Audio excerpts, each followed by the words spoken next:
colleagues.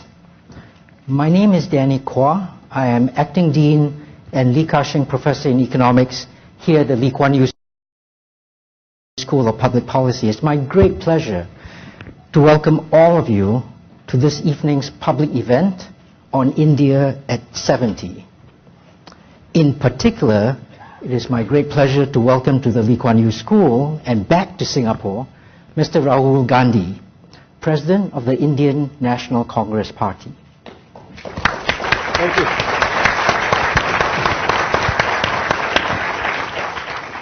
Mr. Rahul has kindly agreed to take part in this conversation on the topic India at 70, and he wants to do that with all of us, including everyone in the audience, when it comes time for the Q&A session. Now, to maximize the time in our conversation and for Q&A, Mr. Rahul has eschewed the usual opening lecture. Joining Mr. Rahul Gandhi and myself on stage for the evening's discussion is Ms. Pallavi Rachel George, one of our Lee Kuan Yew School Masters of Public Policy candidates. I also want to mention Mr. Milind Deora, former Minister in the Government of India, co-founder, along with the Honorable Mr. Vivian Balakrishnan, of the India-Singapore Parliamentary Forum.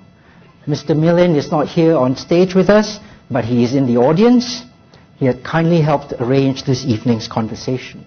Now I want to go right into this conversation in a discussion where we're going to focus on Mr. Rahul's take on global competition, India's foreign policy in a fast-changing geopolitical environment, and India's possible arc going forwards amidst all the internal and external developments that we are witnessing. I want to be sure we leave plenty of time for Q&A with you, the audience. When we get to that portion of the program, again, let me remind everyone, if you could make your questions short and succinct, so we can get in as many questions and responses from Mr. Rahul as possible. I would also like to, when we come to that, make sure that you come up to the microphones that are on the corridors so that we can hear you properly. This event has to end promptly at 6:25. So at that point, I will remind us again when we get to that. At that point, I will ask everyone to please remain seated. Mr. Rahul Gandhi and friends need to get to a different engagement promptly. So if at the end of the event I could get you to remain seated while we exit, that would be greatly appreciated. Let's begin the conversation. Pallavi, can I invite you to reflect a little bit in conversation with Mr. Rahul on India's general achievements and its general trajectory? Thank you so much, Professor. Through my first question, I would like to take us back to the 4 pillars that Mahatma Gandhi wanted India's independence to rest on, namely non-violence, cultural and religious pluralism, creation of self-sustaining village economies, and social justice. How has India fared on these parameters since independence? Have we met Mahatma Gandhi's expectations for our country? Well, to meet Mahatma Gandhi's expectations, I think he was a very hard taskmaster, so that's difficult. I mean, you can always do better. I think often people take Gandhiji literally. A lot of times people say that he speaks about village economy. Right?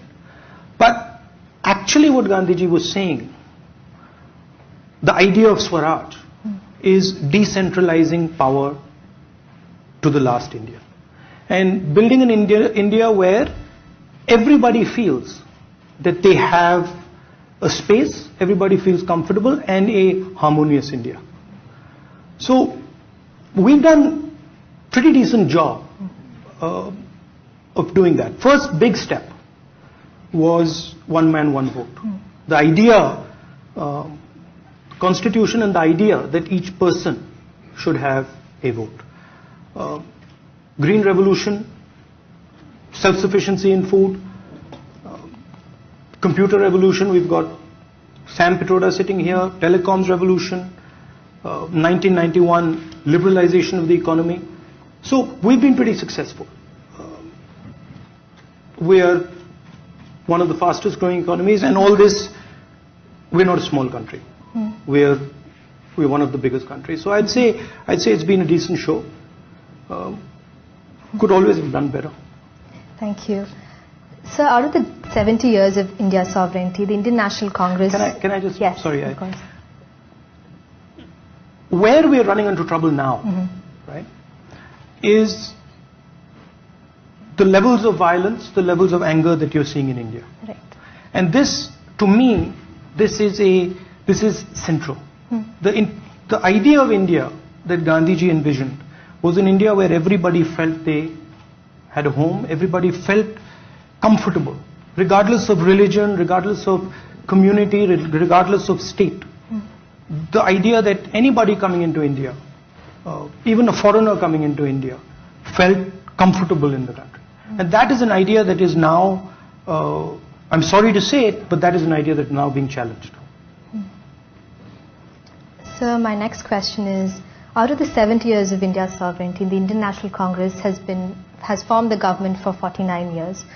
What, according to you, are some of the key achievements that India has achieved since independence, and the key areas we've fallen short in? Maybe it's economic or social, etc. I mean, whenever you're talking about India, you're talking about over 1 billion people. So we've completely transformed over 1 billion people economically. Our GDP, when we started, versus our GDP now, you can't even compare it. Electricity to the villages, education. I mean, one of the big achievements that we had in the last 10 years when we were in power, we took school enrollment to 90%. I mean, it's not spoken of, but it's a revolution. So we have the IITs. We have, I mean, a lot of you sitting here are probably products of those institutions. So there are tremendous successes. I'd say when we started, and if you read the literature, pretty much everybody said we're going to fail. Yeah. So in the late 40s, 50s, India was, world development community said India's taken the democratic route. It's impossible, you can't bring so many people together. And we fundamentally believed that you could actually do it. And we disproved the idea that you can't actually develop 1 billion people using democratic institutions. That to me is something that makes me very proud. Always, as I said in the beginning, you can always do things better. So I don't say that, look, we successfully did everything and the game is up. I think it's a process that's ongoing. There's a lot that we can do on education. There's a lot that we can do in healthcare. Today,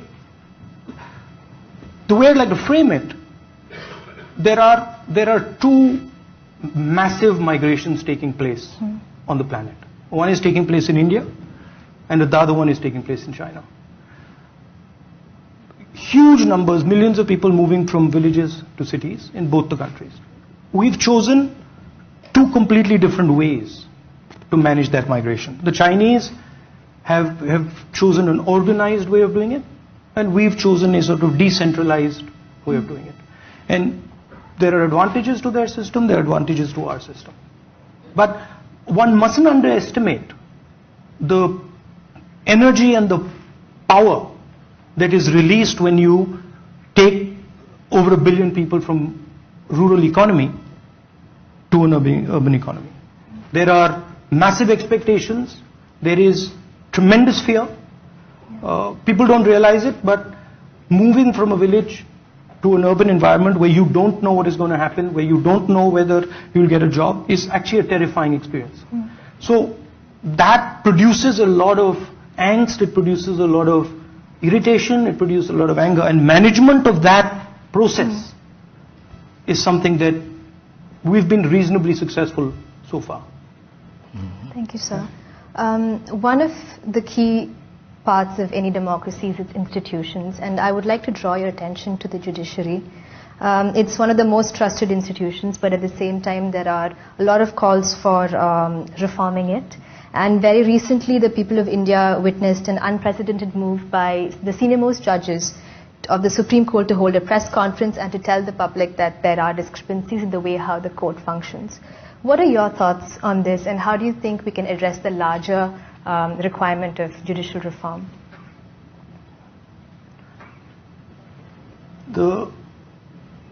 Normally, what I've seen in India is people go to the judiciary for justice. Yeah. And for the first time in my life, I saw 4 Supreme Court judges actually go to the people for justice. Right? So they actually went to the press and said, listen, we need the people to hear our voice, because there's something fundamentally wrong. I don't know if you know the details about,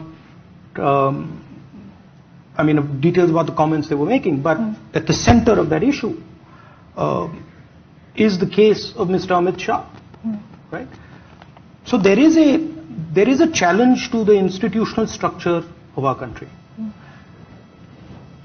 There is a particular type of politics which is not only happening in India, it's happening in a number of places, of dividing people, of using anger to win elections, and that's happening in India. When you're moving so many people, there is an expectation, there are aspirations, there is also fear. You can use the expectations and the aspirations positively. You can tell someone, listen, you know what, we're going to make it successful, we're going to make you successful, we're going to get you a job.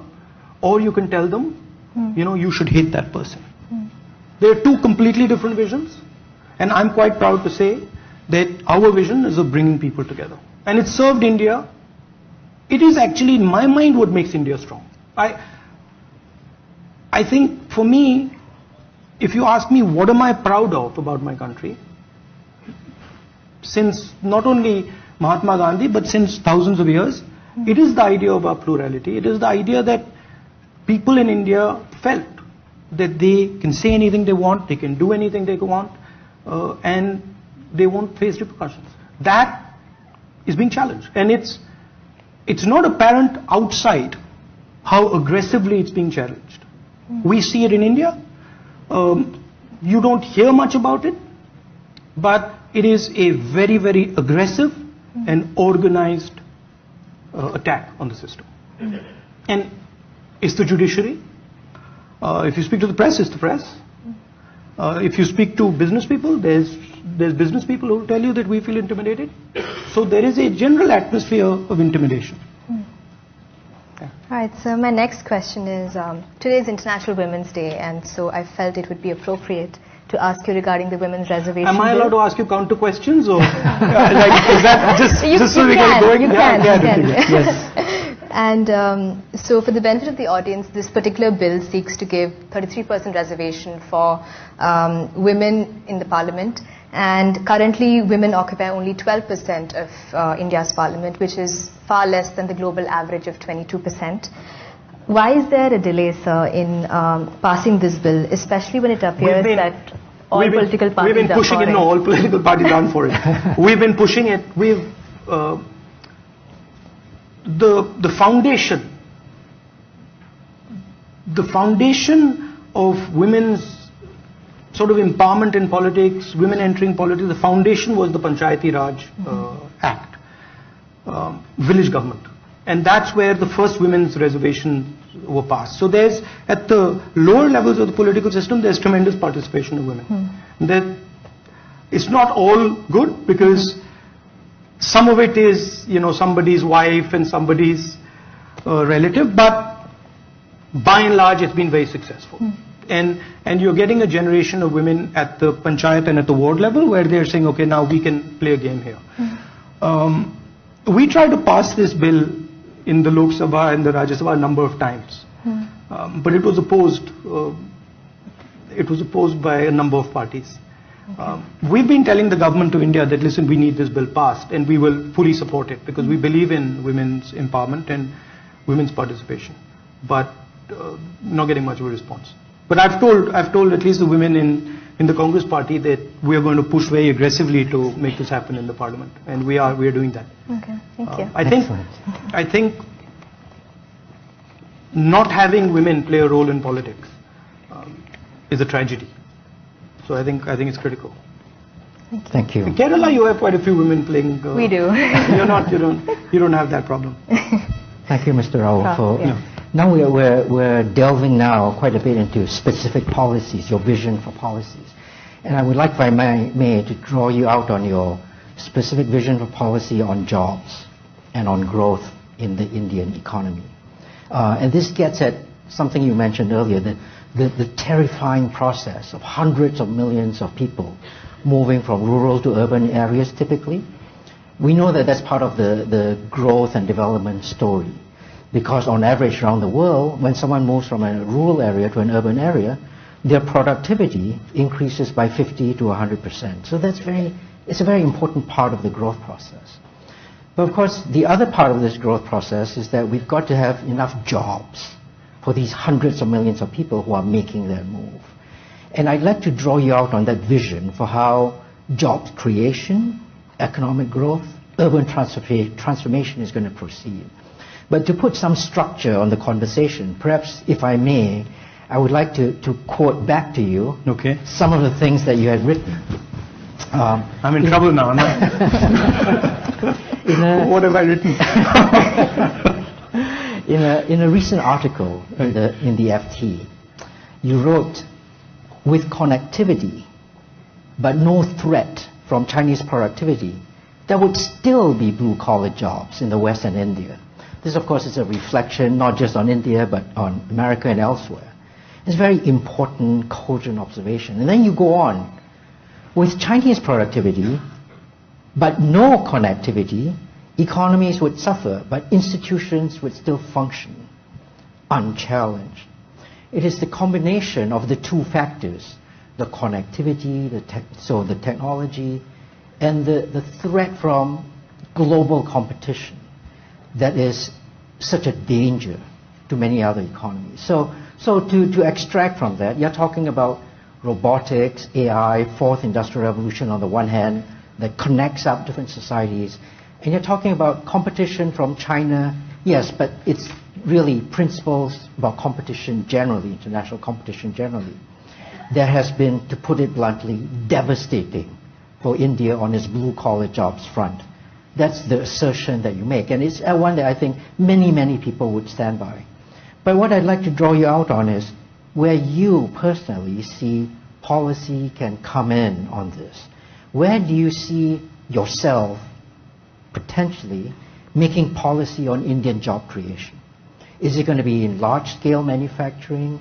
Is it, as you suggested elsewhere, connecting small and medium-sized Indian businesses with technology? What is your vision for how we look forwards and we see job creation and growth transforming the Indian economy in the light of technological advances and global competition? Tell us how you're going to transform. So in the 20th century, you had the idea of the big factory. And it started off in Europe, went to the United States. China then built a similar structure. As I said in that article, the difference, of course, was that the old factories were concrete blocks. The new factories in China are factories with nervous systems. So they're actually connected, it's connected architecture and infrastructure. Putting a 50,000, 60,000, 100,000 man factory in a democratic environment has its own challenges. People can ask questions, people can say, raise issues. So China has successfully done that. I don't think India can go down the route of 100,000 man factories. But what I see is a tremendous opportunity coming for India. And that's with the sort of fourth generation manufacturing. You said what is the thing that you did well, and I answered you, and then you also said what is the thing that you haven't done so well. So I'll pick that up right now. If you look, let's not look prior to the 90s, because things were different prior to the 90s. But if you look from the 90s to today, and there's decent amount of Congress governments in there, and there's 9 years of BJP governments, you can see in India tremendous increase in growth. But when you look at the job numbers, they're not there. Okay? And that's a fact. So our record in the UPA was better than the BJP's record, but our record wasn't exceptional. Their record is actually particularly bad. In fact, you have the highest levels of unemployment in India are today, in 8 years.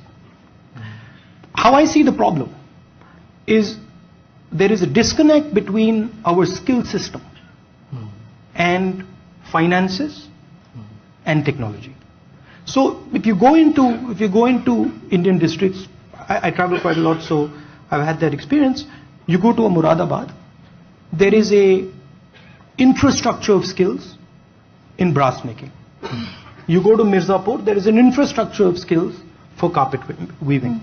You go to Tamil Nadu, you can find Sivakasi has a particular skill base. Problem is, policy is not connecting that skill base to technology, to money. And to me, that's an extremely powerful thing to do.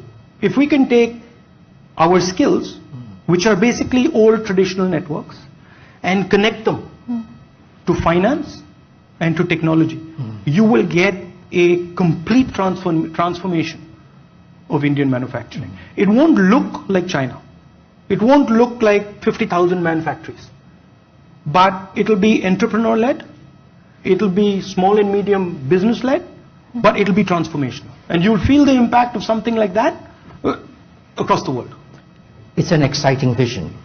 And like you say, it's actually a transformative vision for how across the world we think about patterns of growth and development. Plus everywhere else in the world, the idea is that it is manufacturing, large-scale manufacturing, learning by doing, that gets people on the skills ladder that moves them up. But the vision that you've described for us is one where even in the face of technology, which might have suggested or threatened jobless growth, you have a vision that says that we can circumvent those obstacles. I am actually viewing technology sort of 3D printing, extremely disruptive to the 50,000 man factory. It's not disruptive to small and medium. So I'm actually seeing a huge opportunity for India if we can connect our skill base to this technology. I'm absolutely certain it'll be transformatory. And will it be information technology, digital technologies? Exactly. It'll be. We've already laid out, and again, sorry, but this is some work that the Congress Party did. We've already laid out a communication infrastructure, right? We've linked all our villages to fiber optic cables. So that network is there. There are only a couple of pieces that need to be put together. It is getting the skilled guys, getting the finance, and bringing the technology in. And I'm 100% sure you will not recognize what happened in India. I want to give you another example. What is the power of some of these networks? I just want to give you an example. Today in India, when we think about training, and we think of the concept of the ITI. Concept of the ITI is basically a training institute. That training institute is completely separated from the actual skill system. Okay? So, I'll say something crude, but let's say you want to train barbers and hairdressers. Currently what do? You take your ITI and you say, okay, we're going to get a person who's going to train barbers. The correct way to do it is there is a network of barbers across the country. Millions of them. Go to the barbers and tell them, okay, listen, you start certifying barbers. You start training your barbers. For every barber you train, we will give you a certain amount of money. All that Baba has to do is be certified. And you have an explosive system of training people. That's what I mean by connecting the network. So when you think about India, knowledge is trapped in networks. And those networks are not talking to each other. You connect those networks and you have completely transformational growth. That's why telecoms is important. And you can do this. You can do this in healthcare. You can do this in education. You can do this in skills training. You can do this across the board. So I don't buy the idea that India can't challenge and compete with China in manufacturing. I don't buy it. Right? But what I will say is India cannot compete with China in 50,000, 100,000, 200,000 man factories. I think some of these technologies will be pretty disruptive to the Chinese. Absolutely, yeah. Right? And I don't necessarily know how that would play out. But I'm very excited. And I'm excited because a lot of the people here are the types of people who will put this thing together. Excellent.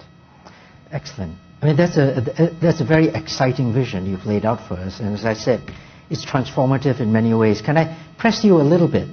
Its logic is so compelling. Why hasn't it happened already? No, there's a reason. It has happened. It has happened. Yeah. So, for example, if you look at the successes, if you look at a Maruti, that's exactly what has happened. Excellent. Right? So to say, I mean, I'm happy you clap, but to say,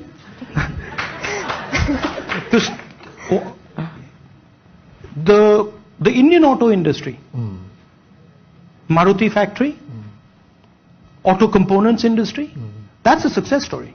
And I can give you success stories. The milk Amul story is a success story. The sugar cooperatives in Maharashtra, success story. Right? And I can name you 10 success stories. But where we can really get aggressive is now in the manufacturing space, because the technology piece is actually an enabler. It wasn't an enabler 20 years ago. 20 years ago, if you wanted to do manufacturing, the only way to do it actually was in these big silos. Okay. I'd like to come back to these maybe at some point, but I also want to make sure we're sitting in Singapore. This is Singapore's year of ASEAN chairmanship. Right. And India plays a hugely important role in the way ASEAN views its economic story. And I know Pallavi has some questions for you on this. So perhaps I could hand over to you, Pallavi. Thank you, Prof. As Prof mentioned, we've seen the kind of strong relationship that ASEAN and India has been having very recently as well. At the same time, there's also talk that a lot of it is just political relations which are very close, and that actually there might not be as much with trade, etc. So what are the key areas that you can envisage for this relationship, maybe in the next 5 or 10 years? I mean, I was with the people from Temasek today. So there is a huge sort of space where they're operating in the investment area. I think culturally, Singapore, I mean, it's a very interesting place because in some ways, there's India, there's China, and then there's Singapore. So you're an interesting balance, and you have some of the same problems we have. I mean, I remember talking to Mr. Lee Kuan Yew, and him sort of explaining to me his strategy of housing in Singapore, and how you brought together all different communities, into your public housing system. So there's a lot that we share in terms of culture, history. I just went to Subhash Chandra Boseji's memorial today. So there's a lot that can be done together. I also feel that India has a role, I wouldn't say a responsibility, but I'd say certainly a role where we have to engage much more aggressively with the outside world. We tend to get focused inside. We're a pretty complex country, and every now and then we'll start to look inside and start ignoring what's going on outside. So I think that is something that we should be aggressively doing. Okay. There's a lot of stuff we can do in education. There's a lot of stuff we can do in healthcare with Singapore. There's a lot of stuff we can do in eye care with Singapore. I think if you ask me where the real magic can happen in India, it's healthcare. Interesting. And I think you can't enable some of the healthcare magic in India without connectivity with countries like Singapore. So those would be some of the things. So if I could just but you can give me suggestions on that as well. So recently the government brought out the health insurance scheme, which seeks to give probably the largest health insurance in the world. So what are your thoughts on that? Because if it gets implemented, it's a tremendous... Can I ask you a question now? Yes. How much money did they put in that scheme? The fiscal deficit would go high, that much I know. But how much money have see in politics? If you say, listen, I'm going to give you this, in your budget you got to say, this is how much I'm going to put to give you that. How much have they put? Anybody in the audience now? Zero, I know. I know. Zero. There is no money. So, I mean, if those are the rules we're playing by, tell me which scheme you want. Right. Which one do you want? You want the aeroplane scheme? I give you the aeroplane scheme. You want the rocket scheme? I'll give you the rocket scheme. So, when we're talking serious politics, you got to put fuel behind these things. When we say we are going to give the job scheme, Narega, we say here's your Narega scheme and here's 40,000 crores. Right? You can't say that we're going to give you a scheme and then when we say, guys, how much money is there? Sorry, there's no money. So that's what I think about the scheme.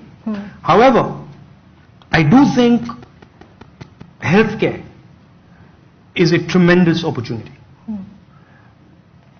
Healthcare in the 21st century is basically data. Okay? You're going to move from a world of doctors to a world of data.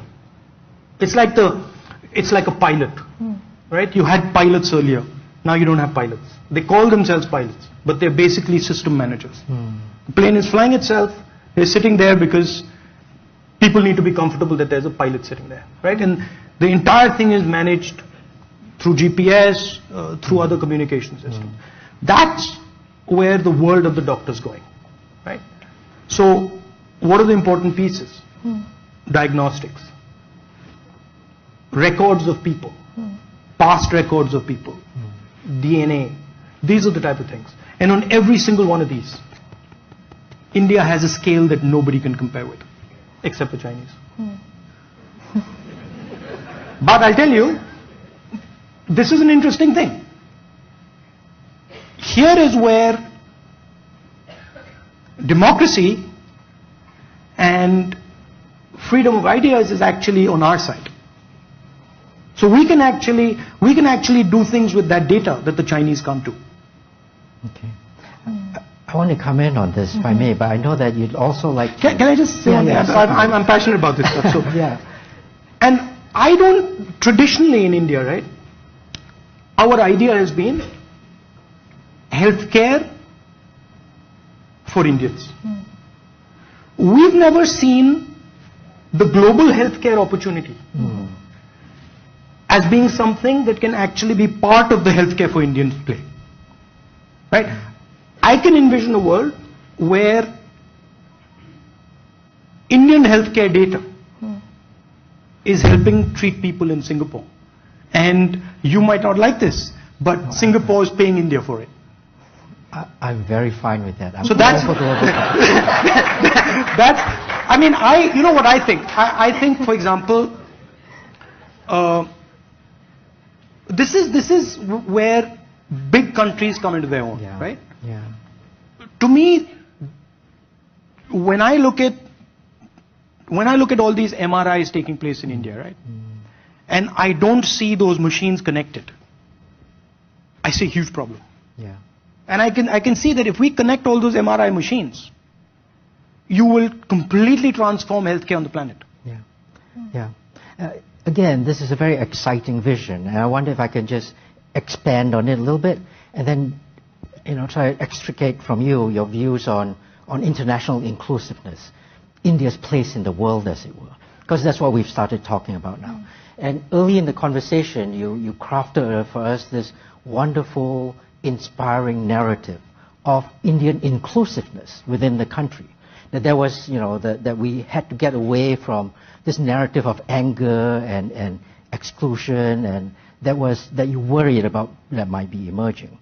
And I wonder if I could use that to think about how India takes the world stage. We started talking about ASEAN. We're talking about extrapolating from it, and you've mentioned consistently China, competition with China. I want to now bring all of that together, if I may. And this might be a little bit, it might make a little bit of an uncomfortable conversation, but let's have that. No. Okay, it's not. Okay, let's do that. But can I just make certainly. one point? Go ahead, yeah. You said that, and this is part of the nature of India. You said that India has to take the world stage. Yeah. We don't want to take the world stage. We just want to be part of the world stage. Okay. So we don't view ourselves as people who are going to take something. Okay. We feel that we have a role, we have a place, Yeah. and that's all we want. Yeah, so that's fine. That's very consistent with how I want to phrase this. There are those who think that the world is in the midst of a global power shift, away from the West towards Asia. This is the Asian century. It's the new Asian hemisphere, as the founding dean Kishore Mahbubani referred to it. In Asia, we have two giants, 2 billion people giants, that we have been talking about in terms of manufacturing and comparison. How Asia as a whole, including these two giants, responds to these large geopolitical changes will matter hugely for how the world system evolves. Now, in your writings, in your speeches at Berkeley and elsewhere, you very explicitly set India on one side and China on the other. Right. You talk about how India does not have, nor does it want, China's coercive instruments. We do not want our massive factories controlled by fear. We do not want the process of development that China has embarked on, where China's people are not free to speak, to dissent, or to question. That those who do are swiftly and severely punished. Now, I think that when those observations are correct, all thinking people will agree with you. We do not want to tolerate that. But it does not seem to me a good place to begin a process of international collaboration. That we might want to be looking at the good things that we share across countries in Asia. So I want to hear how not India taking the world stage as being the global hegemon, but how you see India in collaborative partnership with ASEAN, with China, on this, in the midst of this geopolitical turmoil. Do you think that, these phrases that I've read about China will sit uneasily with many Chinese people who don't actually recognize it of their society? Nonetheless, it does characterize segments of this. So I suppose what I want to hear from you is a narrative of India's international collaboration going forwards. How do you craft that? See, what the Chinese have achieved is impressive. And it is a manifestation of their culture and their way of doing things. And I'm no one to comment on how they choose to do something. So, they've been pretty successful at building a manufacturing structure. And by all accounts, they're doing pretty well. So I respect that. India has a completely different culture, a completely different society, completely different way of thinking. My point there was that we can't replicate that. We don't want to replicate that because we're different. Saying that, India has to have a peaceful, cooperative relationship with the Chinese. India has a strategic relationship with the United States, but India is a big enough country where we have to have a relationship with everybody, including ASEAN, including the Chinese, including the United States, including Europe. My point there was that one mustn't think of manufacturing in one particular way. And to a lot of people feel that, okay, you know, manufacturing is 50,000 man factories and let's do it. And my point there is that that's not going to happen. India doesn't have the structures. India's society will not be able to absorb a 200,000 man factory. Okay. Your earlier point about power shift. In an unconnected world, you can say Europe has power, America has power, Japan has power. In a connected world, that's problematic. For two reasons. One is everyone's connected. So in a way, your power is my power. It's not very easy to separate. Right? And second, because of asymmetry. So you can have people who are very small, but suddenly become very disruptive or very powerful. So I don't see the sort of linear idea that, okay, now we are shifting from here to there. I feel that you're going into a new paradigm. And the rules in the new paradigm have to be different. Cooperation in the new paradigm is important. A hot war in this paradigm is probably suicidal for everybody. So you have to reorient yourself from the 20th century where you were drawing these lines and saying, okay, this is the West and this is the East and this is the North and this is the South and this is the poor and this is the rich. And you got to, those lines will get blurred. And you got to think along this new paradigm. Okay. That's a very rich tapestry and something for us all to reflect on. And it's very optimistic how we think about the nuances going forwards. If I may, I don't know, Pallavi, if you want to raise a further point on Kashmir, or should we open it up to the audience? I think I would like to ask the question. You like asking me difficult questions. So you've been particularly critical of the BJP government's policy, or what you've called the non-existent policy in Kashmir. So how would you address Kashmir in the short term and in the long term? I think one complaint I have of the BJP foreign policy in general is that it's very tactical and it's episodic. It's not strategic. That's a broad point. 2004, we were handed a Jammu and Kashmir which was on fire when we came into power. Hundreds of people dying, terrorism, violence, and Manmohan Singh ji sat down with a couple of us and we made a plan and we worked on it for 9 years. Okay? And the plan was, how do you build bridges between people? That was the plan.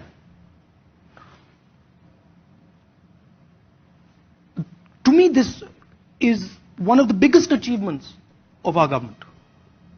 When we left government, the way we used to measure it, very simple.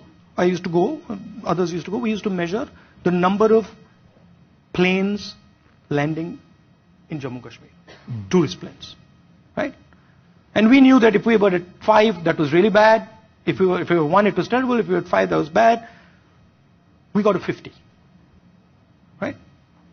That means massive amount of tourism coming in by the end of our government. What did we do? We held local body elections, Panchayati Raj elections, where we got thousands of new elected representatives. We connected thousands and thousands of women from Jammu and Kashmir to banks through a self-help group program. We took businesses to Jammu and Kashmir. I took them myself. We took youngsters from Jammu and Kashmir and took them to Bombay, took them to Karnataka, took them to Bangalore and showed them what is going on. And I was surprised at how powerful that thing was. 2012, we had basically destroyed the terrorist movement in Kashmir. Finished. Right? But let me tell you something. This was not fancy speeches. This was not big talk. This was all, and this was not me alone. This was not the Prime Minister alone. This was hundreds and hundreds of people working quietly, behind the scenes. And in 2014, I went to Jammu and Kashmir. And I felt like crying. Because I saw what a bad political decision can do to years and years and years of work. The BJP made an alliance between them and the PDP, and it just blew the place up. And what it has done is it has opened the door for forces that are against India. And it has created a serious strategic problem for my country. Now, this stuff doesn't run in the papers.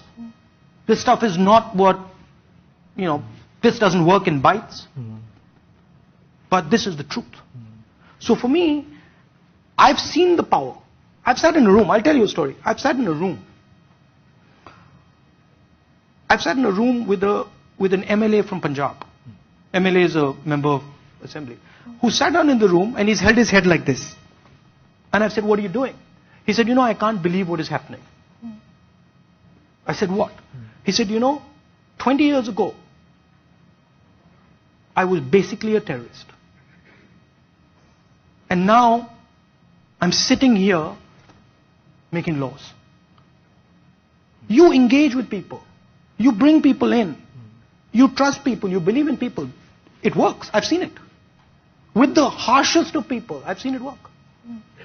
So, it's very easy to pretend that you'll have simple solutions. You won't have simple solutions. Right? But you start to build trust. You start to bring people together. I had a fantastic conversation. I almost cried when I went to Jammu Kashmir. And then 6 months later, I was like, okay, there is hope. So when I went in 2013, I had the people from Jammu come. And they said, you guys have done nothing. Then I had the people from Kashmir come. And they said, you guys have done nothing. So I was like, okay, we've done nothing. And then election happened, lost the election. And then I was like, okay, now the thing is on fire. A year after the election I went. People from Jammu came. And they said, nothing's happening.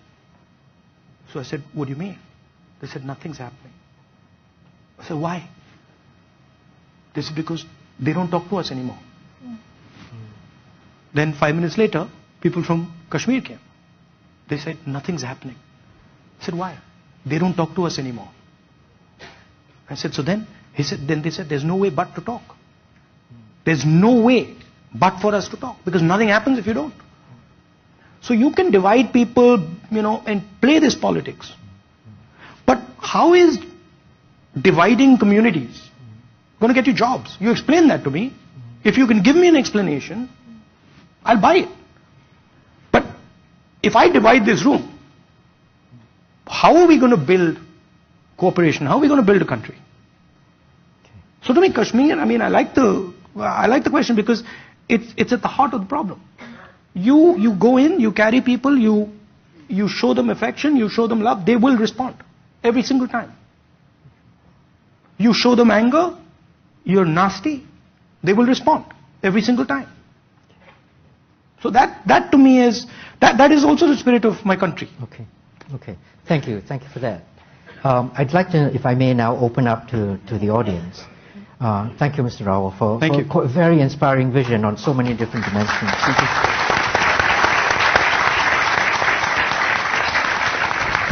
Now, Mr. Rahul has said that he would like especially to hear from students. So if those who are interested, if you could make your way to the microphones, and then we will have a round of discussion. Okay. If we might begin on this side. So, Mr. Rahul, I mean, we can do it in different ways. We can take a tranche of questions. You're the boss. You do it how you want. We can take a tranche of questions. Okay, so let's take 3 questions at a time to get as many questions in. And again, make them short and succinct, please. Please, go, sir. In the 1700th century... Can you tell me your name? I'm Yogesh. I work in Citibank. Hi, Yogesh. Hi. So in 1700th century, India was contributing to 30% of the GDP of the world, which was China was giving us around the 44% of the GDP of the world. Now this is a time when there were so many invaders were invading. Britishers were trying to come and planning their idea of exploitation. That time India was contributing 30% of the GDP. Somebody says 30, somebody says 28, I'm taking average. So that time no IIT, no railways, no roadways, no big companies, nothing. But still India was producing 30% of the GDP. Now there was a fear, the exploitation of the India has happened into the British era, and in 1947 we got independence. And we were producing around 2 to 3% of the GDP. What has been done to revive that 2% to 30%? Why could not we reach back? That is my first question. Second question, just continuation. When we ask about the technology, connection with the technology, you have given us, told that the artisans, like with the bell metal, with the carpet industry, those are the artisans who stayed into the villages. So, you mentioned about that point, but when we asked the success story, you gave us the Amul, you gave us the Maruti Suzuki. Why in 62 years of the Congress era, we did not followed these artisans of my village? Why Khadi Gramodyog is missing from your success story? That is my question. Actually, Khadi Gramodyog is a success story. But so it was not in your speech. I forgot to say that, but Maruti was there, which is imported. But Khadi Gramodyog, which is Desi, it wasn't there. Actually, Khadi Gramodyog is a success story. So but that is after me reminding you. Thank you for reminding me. No, and okay. Sorry. One quick question. Yeah. Do you think India has been successful over the last 70 years? India is successful not because of its politician. Again, India is successful because of the 1700th century. Every Indian was contributing, and it is the same story right now. Okay. But do you think India is successful? India is successful because Indians are successful. Okay. And do you think that politicians have absolutely no role in this? Politicians have the role in it, but when my Indian politician die, I don't even moist my eyes. But when my Lee Kuan Yew died, I cried. Why? Because this person has made Singapore, and with full ambition for caring for his people, and that is what it is lacked in the beginning era of India. So then, can you tell me what specifically is your question? My question is simple. My question is very simple. In India, when India got independence in 1947, 95% of the population was staying in Indian village. Congress got the movement. What it has done for the upliftment of my villages, where all these artisans from Muradabad for bell metal and the carpet industry are living. Why nobody cared for them? Well, my last village got the light in last 8 years. Would you like me to answer? Sure, sir. Actually, India has been completely transformed over the last 70 years. Actually, Amul happens to be a village movement. Actually, one second. Actually, Khadi Gramodyog is a pretty successful movement. Actually, brass in Muradabad is pretty successful. I am saying, now let me answer. Yes. I am saying that you can completely transform it. How many years did it take India to get to 30% of world GDP? Amul is a success No. in Gujarat. No. Amul Answer is my success question. in Gujarat. Why? I'm gonna, Answer my question. sorry. I'm gonna have to stop. I'm gonna have to stop this because it's not. If I may, Mr. Rahul, if I may, can I? I'd like to invite. Sorry, I'd like to invite someone on this side, but in particular, wait a minute. I'd like the first woman in the line to come forward to the microphone. Thank you.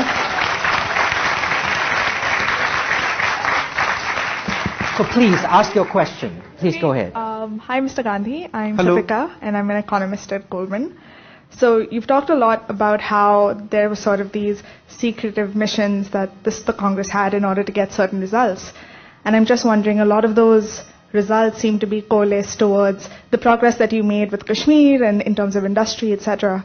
So I just wonder, as somebody who's also mixed and of Indian heritage, when you see the current stance on minorities, what do you think the Congress would have done differently? And if you can answer personally, what would you have done differently? The current stance of the government of India, When it comes to challenging minority policies. when the BJP and the RSS have anti-minority policies.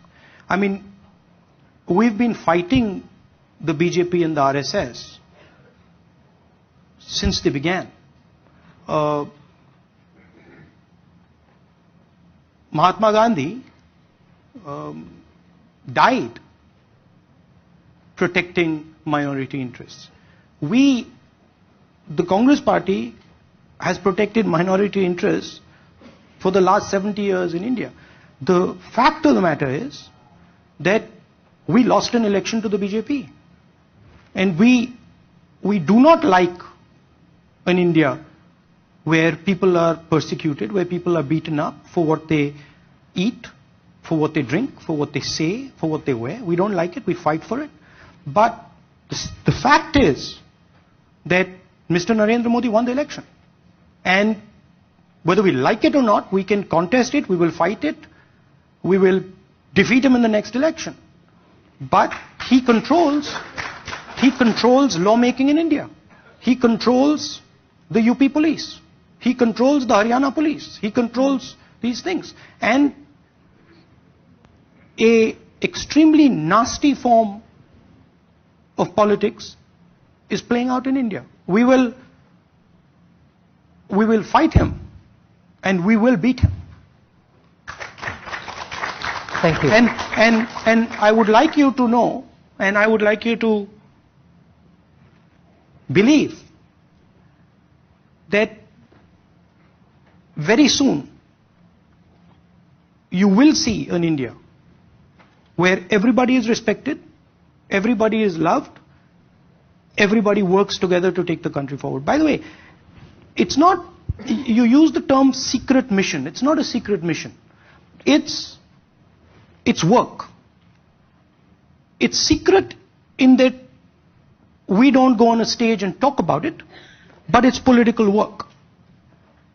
Right? So it's not that the thing is secret.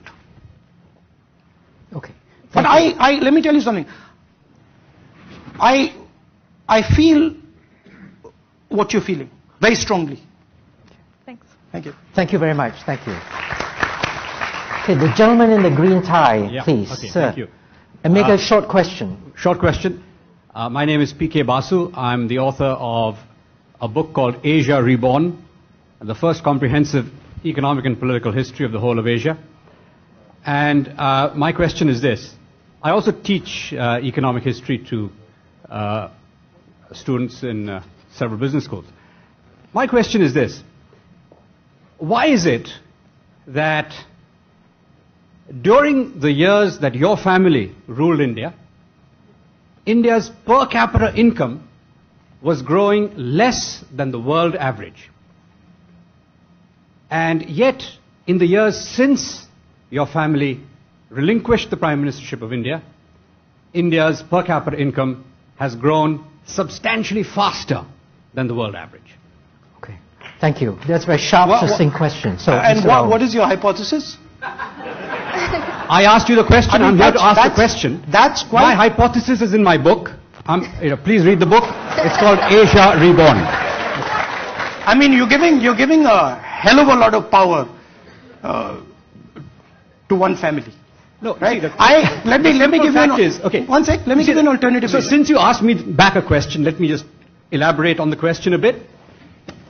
At the point of independence, India's per capita income was one of the lowest in the world. India's life expectancy at birth was 32 years, the lowest in the world.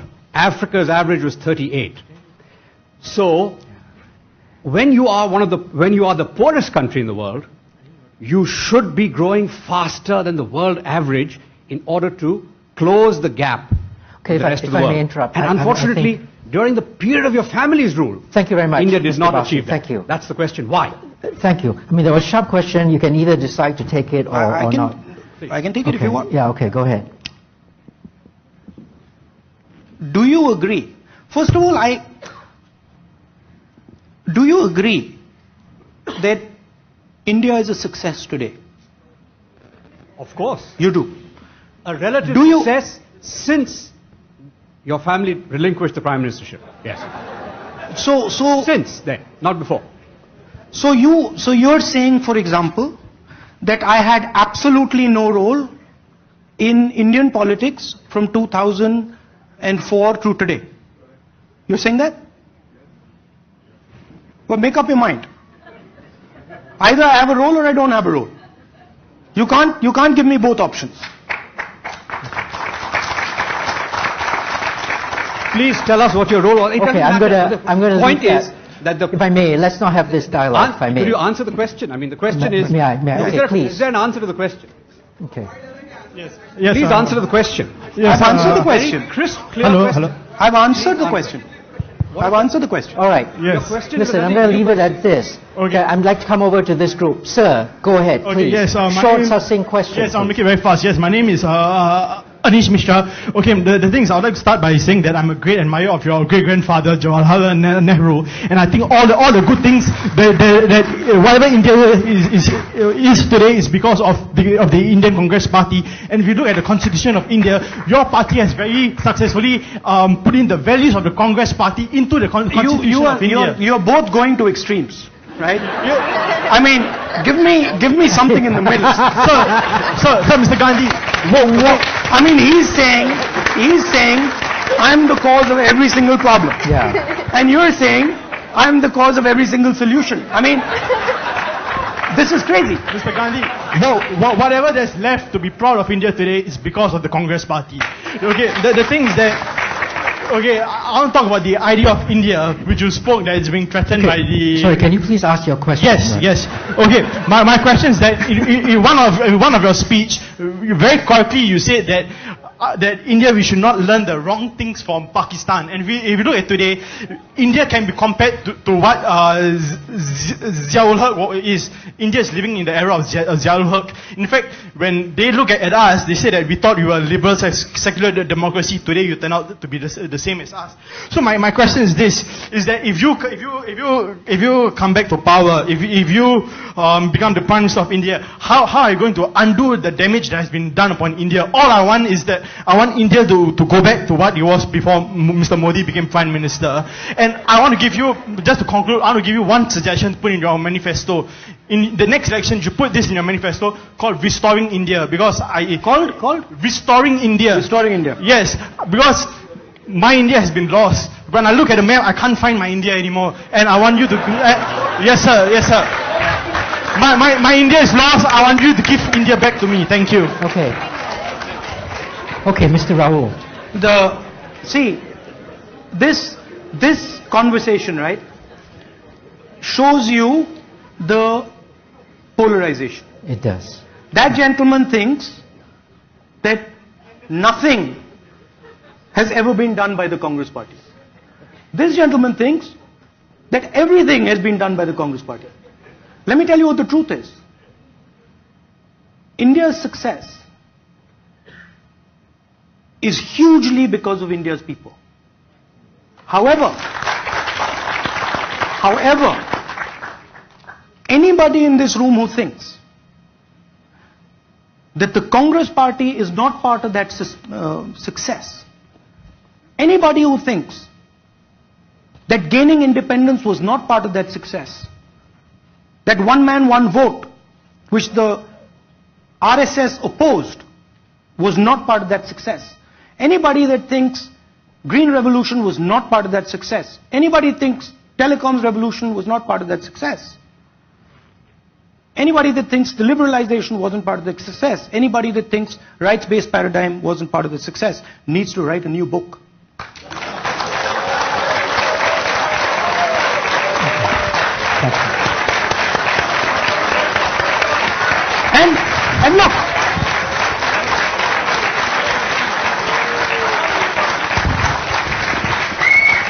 And look, I just want to complete that.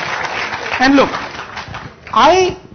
I'm a person who has been taught to love my opponents, love people who might dislike me. So I have absolutely no animosity towards somebody who says, I have achieved nothing. I even respect your opinion to be able to say that in this room. I respect it. I differ with it. I will contest it. If you come and have a serious conversation with me, I might even be able to convince you. Or not. And I'm happy to do that. I'm happy, I'm proud. I'm proud to sit in a room. I'm proud to sit in a room and have a gentleman say this to me. Now you notice something else. Mr. Narendra Modi would never do that.